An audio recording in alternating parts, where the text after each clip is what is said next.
Hi everyone, and thanks for being with me on my show. Those people that probably aren't signing on as I go live, but will view this later on, welcome. And can I just ask you that if you are joining me, please subscribe to my channel, because I've got lots of crap that I talk about, and there's lots of stuff that I would like you to comment and give me some sort of idea as to whether or not you agree with me or disagree. Please feel free to disagree. I love it when people make comments that I can argue with them over. It's a thrill. So please indulge me by commenting about any of the things that I say. I don't expect everybody to agree with me. In fact, it'd be really nice if people got onto my channel and started to have a go at me for some of the things that I say, because that would be riveting. So thank you very much for those of you that have joined me. Please subscribe to my channel. That's really important to me as well. There's a number of things that I want to talk about today. And I've got a list of things that I sit across the top of my Chrome that I store and that I think are relevant and that are important to have a conversation. I just need to say that the reason why I have this YouTube channel is because, number one, I'm now retired. So this is what I do in order to express myself and to have conversations about things that I think are important to me. Now, as a social worker for over 30 years, I have now put the client stuff away and am now using this opportunity to talk about the things that I perhaps haven't talked about in the past in the way that I would, given that I had clients and I was busy doing other things. So this is my opportunity to talk to you about things that matter to me. I know that some of the things I talk about are also extremely personal. Some of the things that I will talk about are about the knowledge and the experience that I've gained as a practicing social worker for such a long period of time. So join me in this conversation. And my conversations will vary from time to time, from things that are political to things that are kind of more motivational, stuff around anger management, dealing with conflict, anxiety and stress. And one of the areas in which I'm particularly interested in is, which I've been working in for many, many years, is certainly the area of child abuse and how that affects parents and children. So join with me and have that conversation. I'm going to kick off with something that I was talking to my wife about earlier today, which is of specific interest to me because I'm also interested in cookers. I'm interested in the crazy people that say crazy things, that talk about chemtrails and a whole host of other stuff that is just absolute baloney, has no real significance at all, but certainly is something that concerns a lot of people who have fears about how these particular things are designed by the deep state to impact their lives. And most of this stuff is completely unfounded, yet nevertheless, I think the fear that drives those people to think about those sorts of things is real to them. So I kind of accept that. But one of the interesting things that came up today was that the cookers have been very upset about books that have been written that highlight either trans issues or sexual issues, and some of those books that are available to kids they find particularly frustrating, annoying, wrong, egregious, and so on. So they kicked up a fuss, apparently, about a book. I haven't looked at this. It was just a conversation I had with my wife that she came across on Twitter. But there was, they've been upset because a book had been written that was particularly offensive to them because it was for children and it was about something to do with sex. Now, they kicked up such a fuss that that book got a lot of publicity. And as a result of that publicity, that book has hit the Amazon bestsellers list. So if you've got an issue and you really want to take it and you think that it's controversial amongst cookers and you've written a book or you've published something or you have something to say and you just want it to go a bit viral, I would suggest you let cookers know about it. they'll complain about it. Their complaint will develop into some sort of social discussion, and as a result of that, all those people will go and buy it or look at it. So feel free, have fun, and just let the cookers know that you're not one of them and that you're going to do what you need to do. It was interesting. There was a Twitter post, which I don't know if I'll be able to find, which specifically talked about, I'm just skipping through my feed now as we speak. I don't think I'll be able to find it straight away, but there certainly was a response where someone had posted a section of the Bible whereby the Bible was talking about children sleeping with and participating in sex with their father. And when one looks at the things that the Bible has to say in relation to sex, pedophilia, homosexuality and other bizarre relationships, one wonders why anybody would read the Bible at all, and why that people haven't banned the Bible. In fact, in the United States, someone has taken the issue to the Supreme Court because they want the Bible banned in schools. And that's their way of responding to the way anti-trans people and others are advocating against books being sold, books being taught in schools in Florida in particular. So let's go for it. Wherever you can, let's highlight the hypocrisy that sits around some of these issues in terms of cookers and the bizarre beliefs that they have. And I often do wonder, and I don't know what you think about this, but I actually believe that the people that believe in some of these conspiracy theories are fearful that they themselves might have some of the issues that they're trying to highlight. For example, people that send out Jewish tropes, what is their fear? Are they fear that Jews are going to take over the world or whatever? Are they demonstrating some sort of inadequacy that they have within themselves to be able to control their own environment, so they actually sort of send this stuff out to other people? And racist people do the same. That we must all have this white society, apparently, because black people and Asian people and people of different colours are going to take over from us Caucasian people. So it is highlighting, I think, people's fears, and we need to push back against all of that, because simply all of it is wrong. And we're noticing that, particularly in relation to The Voice and the No campaign at the moment. So I wanted to kick off, though, today with an article that was in The Guardian in relation to the incarceration of refugees in Manus originally, and how those people were transferred to Papua New Guinea, Port Moresby, I think, or wherever. And how, while the Morrison government made an arrangement with Papua New Guinea that was secret.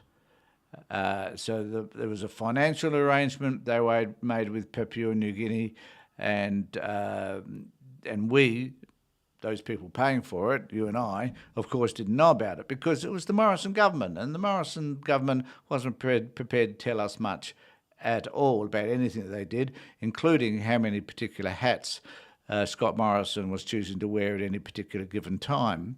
So as a result of this, it does place, I think, the Albanese government a bit of a spin, because Albanese continually has said how transparent he wishes his government to be compared to the previous government. Now, if he wishes to be all that transparent, then he needs to let us know what the arrangements were, even though they were made by a previous government. He still needs to let us know what those arrangements were, so that we can better understand what financial commitment we as a society and we as taxpayers made in relation to maintaining people in Papua New Guinea. Now, he says, I believe, that it was an arrangement made previously, and that by disclosing it will impact the PMG relationship with Australia. Doubt it, but nevertheless that's what he's saying. And he needs to come clean in relation to this. So the article's here in The Guardian. Morrison government seeks a deal to pay Papua New Guinea to take refugees and asylum seekers. Now, Australian government is refusing to say how much it is giving Papua New Guinea under this particular agreement. The Australian government is refusing to say how much it's paying Papua New Guinea for a secret agreement to hold about 75 refugees and asylum seekers in Papua New Guinea. And we know that it was a mess, the original arrangement. It was costing us hundreds of millions of dollars a year to keep a handful of people on Manus Island. And we were paying an organisation that were suspect at the best in terms of the way they treated people and some of their just general worldwide practices in relation to some of the facilities that they ran. So we need to be asking important questions of Albanese and his government as to what they're doing, why they're doing it, and when these 75 people will be released and be placed into our community. One has to wonder what is it they think that these people will do, particularly children that are amongst them. I don't know if there are all that many children nowadays, but certainly, what influence or what impact are these children going to have if they enter into Australian society? Clearly none. In fact, there's heaps of evidence to suggest that these children, when they enter into Australian society, they flourish. They are good students, they fit into our society really well, they appreciate everything that they have around them, which is far different, I guess, from what they left behind. And some of these kids can't even remember, for that matter, what it was that they did leave behind because they were so young. But their parents flourish as well, they contribute to our society, and it's a good thing to have them here. So why is it that we're so concerned about these 75 people? Who are these 75 people? Are they deemed terrorists? What is it? Do they not have the documentation that they require? What other reasons why they are maintained there? And why are they there for so long? And why does it cost us so much money to keep them when it would be better to have them in our own society and being productive, working, being educated, whatever it is that they need to do in order to flourish themselves? Why don't we bring them in? Who knows? But this is an issue that the government really needs to start to consider and to answer. So the refugees and asylum seekers still in Papua New Guinea say they live in a state of limbo, facing an uncertainty, precarious future. Most suffer acute physical and mental health conditions. And, I just got to wonder how we can justify doing it what we do when we're damaging them so severely, when just release them back into our community. Even if there were limitations about what it is they could and could not do, surely it would be cheaper for us to keep them in our community and have them relatively productive rather than locked away, housed and imprisoned in another country. In December 2021, Australia announced it had entered offshore processing in Papua New Guinea, but did not declare it had signed a secret agreement to pay Papua New Guinea to provide welfare and support for the people still held there. So one of the things I guess we need to be asking is, under what conditions are these people held still in Papua New Guinea? We don't know. So Independent Senator David Pocock asked a series of questions in Senate estimates about Australia's funding Papua New Guinea. In responses received this week, the Department of Home Affairs for the first time revealed it had signed the funding arrangement supporting Papua New Guinea's independent management of the residual regional process caseload in December 2021, but would not disclose how much Australia was paying or for how long the agreement would run. Now, I don't want to have a go at Papua New Guinea society. I think Papua New Guineans are fabulous people, but I do want to highlight the issue that, what is it that they're offering in PNG that they could be offered here in Australia? Not suggesting that we're necessarily better than PNG, but there are many more choices in terms of places and locations in which people could live here in Australia that would benefit them as well. So it goes on to say here that the details of the funding arrangements remain confidential. The department said the arrangement is funded this year from within Australia's $303 million irregular maritime arrival offshore management, so somewhere around $303 million. I don't know how much of that actually is allotted, but that's what they say. An earlier Freedom of Information request by the Asylum Seeker Resource Centre for similar information was rejected on the grounds that the release could reasonably be expected to cause damage to the Australian government's international relations. Now, I personally would suggest that our international relations are pretty soured by a number of reasons. Number one is that we shouldn't have had this policy in the first place, and we've got to blame Howard for that. It is a shame that this policy is also a policy which has been implemented in the UK. And, they have a stop the boats policy now, which is manifestly horrific and which is something they've copied from us. So this is a policy which seems to have found its way around the world and which is an atrocious legacy from our perspective and something which definitely should be changed and should be confronted. And here we are today under a Labor government implementing a similar policy in terms of housing refugees. So, and the reality too is I think that the refugee problem is going to increase as climate change impacts us more and more, and that's another issue to be discussed, I guess, is as the world changes, the biggest fear that we have is a military fear, because there will be people seeking lands on which they could feed themselves, and as less and less of that land becomes available because of drought and floods and everything else, then there will be military organisations from certain countries who will want to take over their land so they can start to feed their people. It's going to become a more and more significant issue. And there was a Pentagon paper years ago that did suggest that one of the biggest issues facing us would be military involvement because of climate change. So this is an issue. We need to confront the way we care to deal with it now so that we can hopefully provide at least a safe haven for those people that are frantically leaving countries which could no longer support them. So we need to change this policy, and we need to do something about it, and we need to do something about it now. And it goes on in this article to say the Australian public deserves complete transparency of how fundings have been provided and how it has been spent. Pocott said the Senate estimates process exists to provide an opportunity to interrogate government spending on behalf of all Australians. Go, Mr.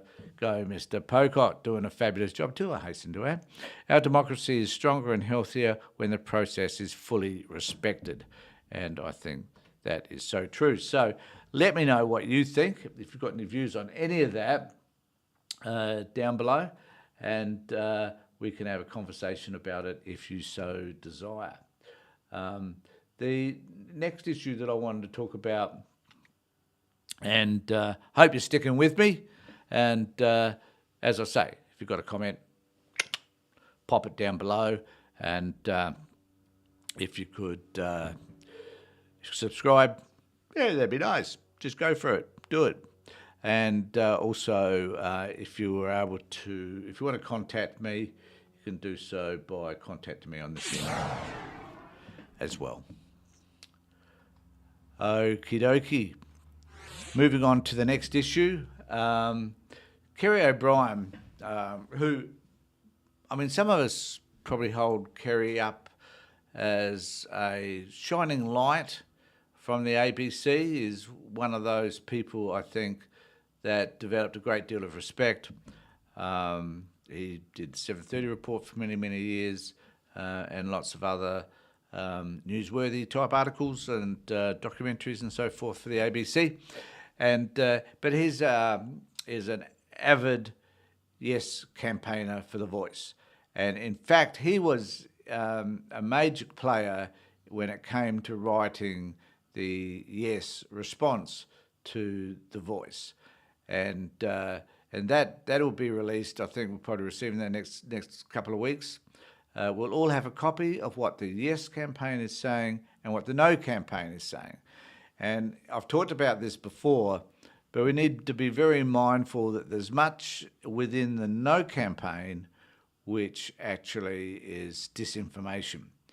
And the government, or the AEC, Australian Electoral Commission, made a decision not to interfere with things that the No campaign were putting forward. They were set a certain amount of words they could insert into this document, but they decided that they weren't going to fact check some of the things that they say, because that would clearly appear to be the government influencing what the No campaign were saying. And to a degree, I agree with that. But however, we need to be mindful of what it is that the No campaign is saying that is untrue and is disinformation, because there appears to be plenty of it. Now, in this particular article, which I also think is a Guardian article, it highlights, and Kerry O'Brien talks about some of the issues that are going to come out in this particular pamphlet.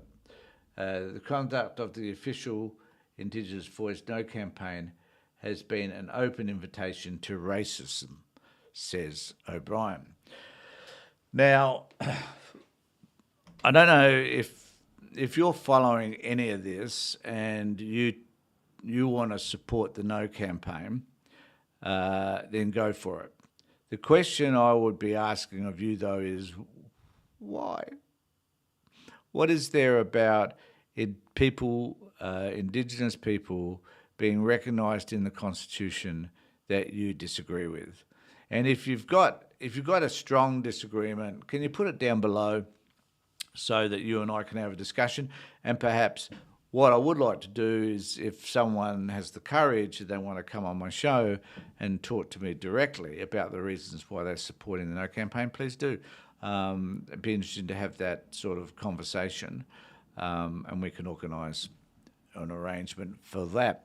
So if you, so why is it, so it's an invitation to racism, and lots of people will say, well, you know, I can't be on, if I'm on the No side, does that mean I'm a racist?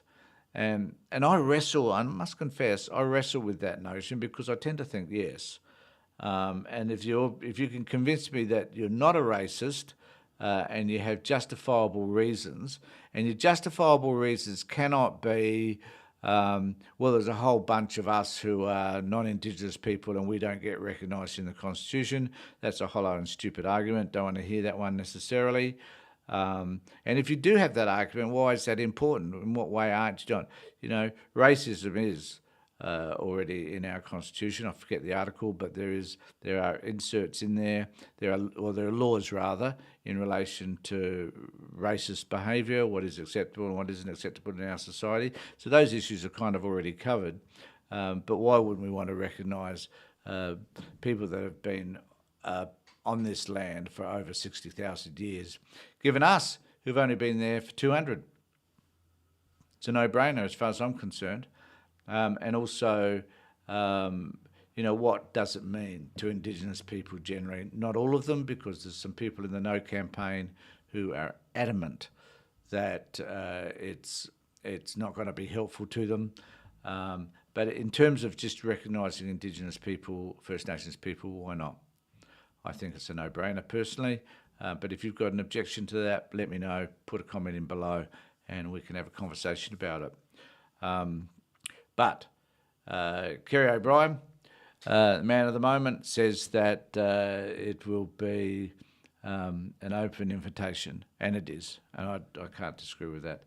The veteran journalist and co-author of the Voice to Parliament handbook told The Guardian that the language used by the opposition leader Peter Dutton in the Voice debate could encourage racist messages to spread.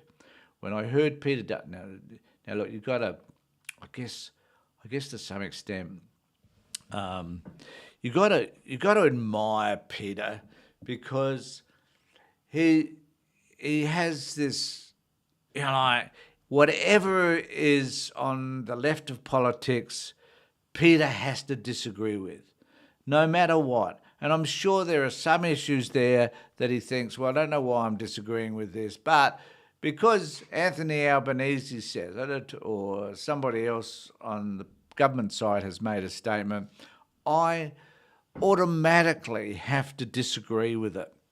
And I think this is quite evident from everything he says. There's everything that gets put forward in Parliament he disagrees with, and so on. And there's a plethora of things: infrastructure, things around housing, things about the PBS and the lowering of medical expenses and so forth for pensioners and others, and raising the lower wage, and unemployment benefits and whatever. Everything that you say that you know is good social policy, Dutton will disagree with because he's a dick. And my wife will say, I knew you were going to say that at some point, and I have. He's a dick. So it goes on to say here that when I heard Peter Dutton accusing the Prime Minister of re-racialising Australia, it was the pot calling the kettle black, O'Brien said. The truth is that it is precisely that kind of terminology that has been, I think, a part of the process of inviting the racists among us to come out and be heard. And he's not wrong. Whenever we provide an opportunity for people that have racist views to mingle in a bunch, to become part of the general discussion, so they're not sitting out there alone, they've been invited, in fact, to have this conversation about race. And so they feel empowered. We see this in social media, don't we? When someone says something that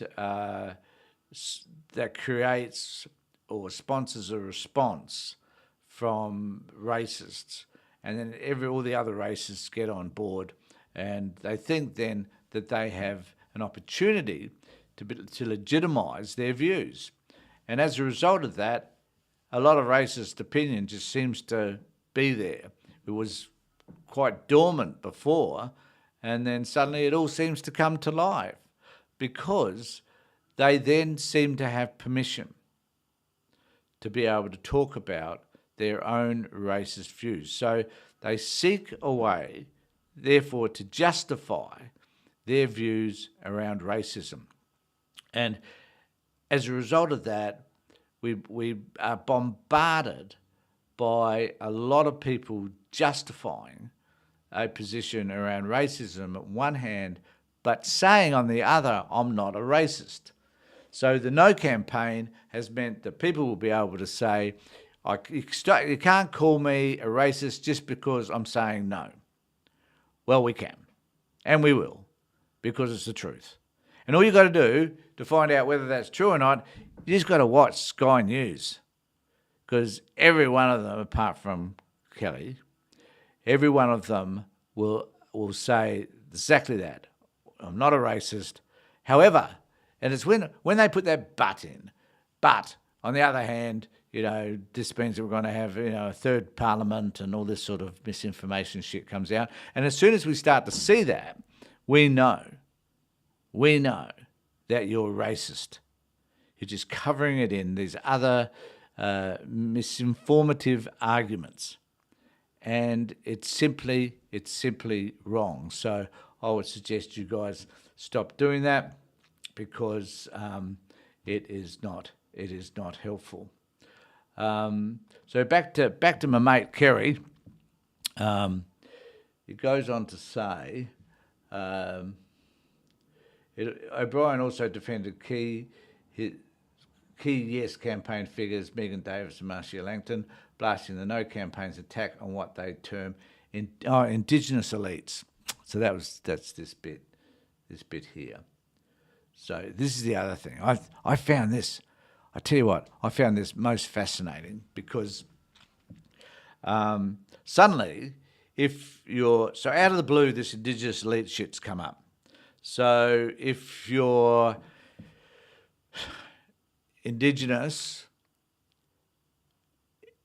gone to high school and passed year 12, gone to university, got a degree, or if you've become a professional somewhere along the line and you've been Indigenous, Because you've been able to achieve all of those things, you're elite. Well, there's a couple of factors here. Number one is that a lot of those people, like Marcia Langton, for example, came from remote areas. They didn't have the opportunities that most city people had, but they were gifted with an ability to be able to see outside the box that they were cast in, if you like, and were able to see other opportunities and went for it. And they've become successful. That doesn't make them elite. You know, if we have a white person who grows up in Elizabeth, where I live, and eventually becomes successful, such as Jimmy Barnes, who grew up in this area, they're not seen as elite, they're seen as talented. You know, but because they're Indigenous people, they're seen, and because the elite stuff is really saying that these people sit separate from other Indigenous people, and that they hold a position of eliteness because of that separation. Whereas the reality is that these people have just been successful at what they've done, just like Jimmy Barnes, just like other people, white people, who have grown up under harsh conditions and been successful. They're seen as successful people. But if you're Indigenous, you're seen as elite. Hope you understand the difference, because it's wrong. And also, it's racist. And the people saying this stuff are people like Andrew Bolt and his crew. So be careful, be wary, because I think it's a problem. Oh, here he goes. He goes on to say, actually, I forgot to mention this. Megan Davis grew up with a single mum in one of the toughest urban environments in Australia. Marcia Langdon has talked about the abject poverty in which she grew up. So, yeah, that's my argument, right? A lot of these people grew up in horrible circumstances, and they were able to use the opportunities that were provided for them along the way, or could see down the track the things that they could attain, and they went for it. That doesn't make them elite, that just makes them successful. And they're not Indigenous elite, so it's like saying, okay, Murdoch is a white elite. He is, in that sense. He's a powermonger, he's narcissistic, he's a terrible individual. We know that because of who he is. These people are not terrible individuals. They are hard-working Indigenous people who are fighting desperately for a sense of recognition in the Constitution. We should not ever, ever take that away from them. So in this article, it goes on to say, he said the attacks were a deliberate attempt to somehow debase their credibility for their own ends, and that claiming that they were elite was a fundamental lie. And I've just explained that to you all. And it's great. I'm delighted to know that Kerry agrees with me. And the claiming that they were elites was a fundamental lie. And I think that's worth noting. So when it comes to you voting for the referendum, let me know what you think. Put a comment below. Be more than happy to have a conversation with you about wherever you might stand in relation to any of that. So please do so. The next thing I've got here, this was an interesting one. So this is still on the same subject. So the referendum pamphlets are a missed opportunity for truth in political advertising laws, critic says. Australian laws only prohibit. So I'll just show this one. Australian laws only prohibit misinformation related to the running of elections and referendums, not the political messaging that engulfs them. So Australian laws prohibit misinformation running of elections and referendums, not the political messaging that engulfs them. That's an interesting notion, I thought. Labor has missed a huge opportunity to roll out truth in political advertising laws, experts say, as pamphlets outlining the yes and the no case for Indigenous voice to Parliament are ready for distribution without being fact-checked. Now, this is the issue that I was talking about earlier, and that the government actually, I felt, didn't have an opportunity. They would have appeared to be politically biased if they looked at the No campaign and said, no, you can't have this in there because it's wrong and it's just not true. That would appear to be political interference, so clearly that is the reason why they didn't. On Tuesday, the AEC published the yes and no cases. They will form an educational pamphlet to be distributed to the homes of all voters ahead of the referendum later this year. Neither campaign, however, is required by law to peg its campaign message to facts, and that's the thing. In Australia, the election outlaws misleading... in Australia, the Electoral Act outlaws misleading voters on the machinations of an election or referendum, like how to cast a vote or how votes are handled. But the Act doesn't account for how one campaign might try to mischaracterise the other and how each might try to mislead voters. So, whether we like it or not, we are going to get this pamphlet. It's not quite a pamphlet. I think there's a few hundred words in it. But anyway, whatever it is that we get, we're going to have to look at it and scrutinise it and recognise the disinformation that will be provided to us. And we need to have a conversation about it. You know, what in that pamphlet is disinformation. And as soon as I get it, I'll be having a conversation with you about what I believe is disinformation in relation to that particular campaign. The other one, right?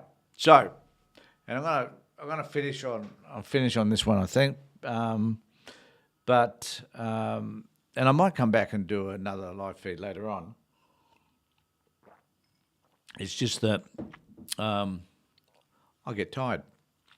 So, this is from the Advertiser during the week, and it's about a report showing Child Protection was aware of mother's drug use for 7 years. So this is a key issue, and it's primarily a key issue for me because of all the work I've done around child protection all this time. Now, during the week, I had someone who contacted me that I spoke to 7 or 8 years ago, I guess. And I knew her story quite well. And so she's a grandmother, a couple of kids, grandchildren, most beautiful daughter she has, who's the mother of these children. And the daughter has some mental well-being issues. But the grandmother had been fighting to have access to these kids for all of this time. I think the youngest one now is about 10. And so we were talking about how has this impacted her, because it's been a nightmare. And I'll tell you why. Because the grandmother was always prepared to take these kids, and the kids would have been safe with her. There's no disputing that, no doubt about that whatsoever. So the question remains, how were these children damaged while in the care of, as it turned out, their father? So the mother was deemed inappropriate. The father, for whatever reason, was deemed appropriate. Now, the mother of these kids and the grandmother, the woman that contacted me, had also had strong indications over the years that the father was sexually and physically abusing these children from when they were really young. And the department refused to acknowledge what was actually happening. Now, the reason why I think this happens is that often pedophiles are really good at, number one, they don't say that they're pedophiles. Number two, they're really good at trying to convince others that they are not what others suspect that they may be. And particularly the department, because in relation to some of these issues, the department workers are just freaking stupid. No other way of putting it. Social workers who allow or have permitted parents to look after children, and it later turns out that that person is a pedophile, those social workers should be held responsible for that behaviour and should actually be charged with a crime, whether it be aiding and abetting, whatever it might be, but there should be a crime in relation to failure to investigate appropriately the accusations, the allegations made against someone, which was the case here, where the parent and the grandmother were concerned about pictures that were being distributed about these kids, and the department chose not to respond. It has later turned out, which I think was last year, where the police arrested this guy because he had taken photographs and films of these children in sexual acts and was distributing them. And he's been locked up accordingly. But the question for me is, who's responsible for this blatant error?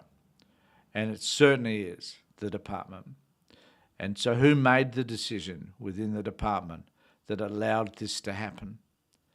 And what sort of processes could be employed that punished the social worker who made who allowed this to happen? Now, I'm very aware that sometimes, because of these sorts of issues, social workers become very risk averse.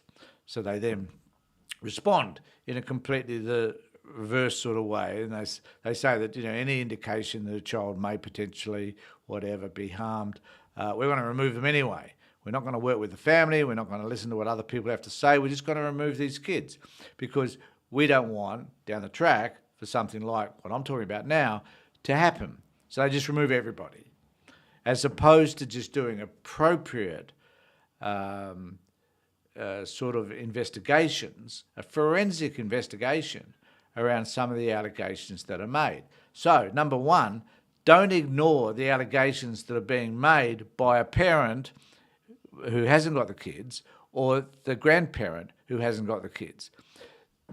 Most of the time, parents report stuff that they see and experience. They are not making it up. Some of it may be trivial, I agree. But in this particular case, it wasn't. The guy was a pedophile. It should have been found out much earlier than it was. It wasn't until I think people found stuff online in relation to these kids that the police stepped in, arrested him, charged him, and he went to court and then to jail. So this is particular. So that's me ranting and raving about this, but there's an article about that. So this particular article sort of made me start to think about this case that I was just thinking on this week. And the other thing I need to say is that I wanted to interview this woman, and she's full of so much anxiety and stress in relation to this whole episode that she found it impossible to be interviewed, and I understand that. But it is a story that I'm prepared to tell without naming anybody, but I'm certainly prepared to tell because this is something that the department needs to become more and more aware of, and someone within the department needs to take responsibility for this. An apology would not do, and neither would some sort of reparation do. But at least they could admit they made a mistake and maybe pay some money to the parents and the grandparent for that mistake. That is not unreasonable. So here's another case. That was not in relation to this case I'm about to talk about it as well, but it is something that's quite real to me and something that makes my blood boil somewhat. So as an internal report shows, Child Protection Department was aware of mother's drug use for 7 years. An alarming internal report reveals the Child Protection Department took 7 years to remove children from their drug-addicted mother's care, despite nearly 30 welfare concern notifications. So in this instance, we have the converse happening. We have a mother who clearly had a drug problem. Now, we don't know really, I think, to the degree to which the department has chosen to get involved or not. And that's unclear. And that's sort of information that we should have, because we should know what the department has or has not chosen to do. But either way, in this case, they didn't remove the kids. So this is, in a way, I guess it's no different from the kids being returned to a pedophile father, except pedophilia is pretty harmful. In this case, the mother had 30 welfare concern notifications and there wasn't a response. The report obtained by the advertiser shows officials were first notified of the mother's drug use in October 2013. However, the 3 children were not removed from her care until April 2021. Okay, 7 years later, only after her youngest child tested positive to a cocktail of drugs when just 4 days old. The baby tested positive for cannabis, opioids, and benzodiazepines, psychotic drugs used to treat anxiety and depression. The newborns and siblings aged 7 and 4 at the time were removed from the home. A relative of the children told the advertiser they were disgusted and gobsmacked. It had taken so long for the department to act. And I guess we need to be, again, asking the questions. Why is it that the government chose not to respond to this issue? And there might be mitigating circumstances, but let's hear them. Let's find out exactly what did happen in relation to their lack of involvement with this family, or what involvement did they have, and why did they make the decisions that they did. So these are just some of the things that I'm concerned about and talking to you about today. So I just want to remind you to subscribe to my channel, make some comments below so that we can talk about some of the issues that I've raised, and hopefully I'll make more of these. I do want to let you know, though, folks, that a lot of the videos I put out I pre-record, edit them somewhat, and then distribute them, so they might appear to be a little bit cleaner and more sensible than this one. However, doing a live feed is kind of a little bit of a challenge, and I rather enjoy that. So I just want to say thanks, everybody, for being with me. Take care, look after yourselves, and be safe.